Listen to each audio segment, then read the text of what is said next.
Hoje foi o primeiro dia da primeira audiência pública realizada pelo Conselho Nacional de Justiça. Em pauta, a eficiência da primeira instância e o aperfeiçoamento legislativo voltado para o judiciário. O repórter Paulo Leite acompanhou os debates e tem ao vivo mais informações. Paulo, boa noite. Como foram os trabalhos aí à tarde? Boa noite, Érica. Na segunda parte da tarde de hoje, 11 pessoas foram ouvidas. E houve muitas manifestações sobre o número de servidores na primeira instância. Pouca gente para muito trabalho, segundo quase todos os debatedores. Outro ponto importante foi a gestão.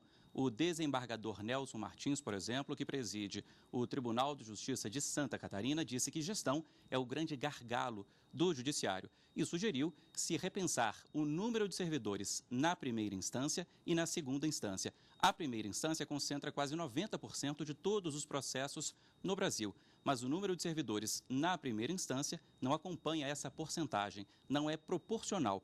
E o trecho mais aplaudido da audiência foi justamente sobre esse assunto. O presidente da Associação dos Magistrados do Maranhão, juiz Gervásio Júnior, diz que existe um apartheid estrutural entre a primeira instância e a segunda instância. Como exemplo, ele disse que no estado dele, o Maranhão, apenas 6% dos processos chegam ao segundo grau. Apesar disso, 25% da força de trabalho, está concentrada justamente no segundo grau. Bom, isso foi o que aconteceu na segunda parte da tarde de hoje. Amanhã e a primeira parte da tarde são alvos da reportagem da Carla Lucena. Veja na reportagem.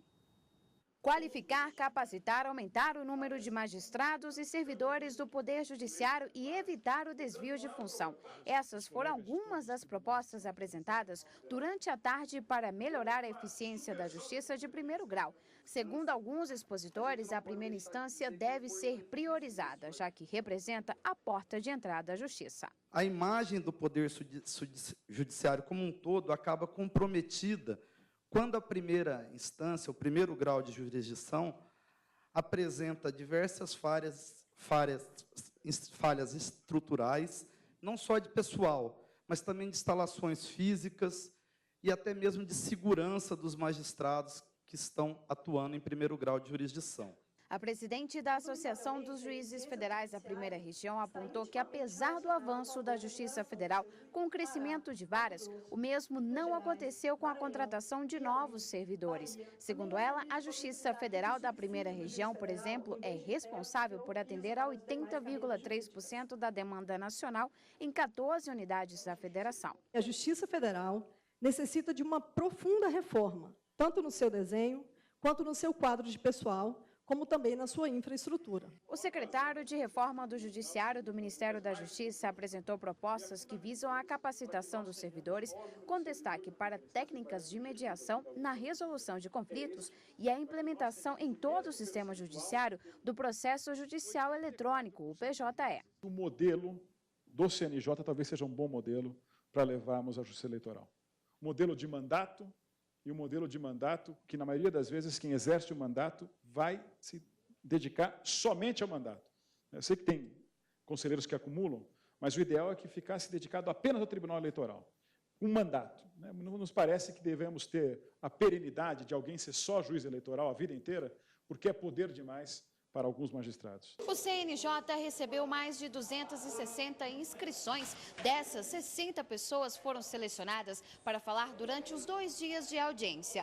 Pela manhã, o presidente do Supremo Tribunal Federal e do CNJ, o ministro Joaquim Barbosa, abriu a audiência. O ministro destacou que trata-se de um momento bastante simbólico, pois o Conselho Nacional de Justiça está ouvindo a sociedade. Com essa iniciativa, o Conselho Nacional de Justiça reafirma o seu papel de órgão de coordenação e de gestão do Poder Judiciário e na sua missão constitucional precípua de fomentar a construção de um poder probo, célere e eficiente. O primeiro expositor a falar foi o representante do Tribunal de Justiça de São Paulo. O desembargador Luiz Soares de Melo Neto contou a realidade da Justiça Paulista e classificou como assustadora. Disse que são aproximadamente 20 milhões de processos e 2 mil juízes no estado. Lembrou que metade do quantitativo está relacionada à execução fiscal. Uma única ação é preciso mobilizar uma massa de servidores para lidar com um único processo. E aqui, vamos ver se a gente consegue passar. Este é o filmete que vai mostrar o processo. Isto é um processo só, para Vossas Excelências terem uma ideia. Isto é um processo só. Só essa sala é tomada por um processo. Vejam só o que acontece nesta sala. O presidente da Associação dos Magistrados Brasileiros defendeu a desjudicialização das execuções fiscais como forma de desafogar o judiciário e tentar evitar as ações repetitivas. Ele ainda sugeriu a criação de um novo sistema. Um departamento, um conselho, um setor de monitoramento da demanda judicial dentro do sistema judicial, no CNJ, nos tribunais, em que se possa avaliar e estudar a demanda por justiça.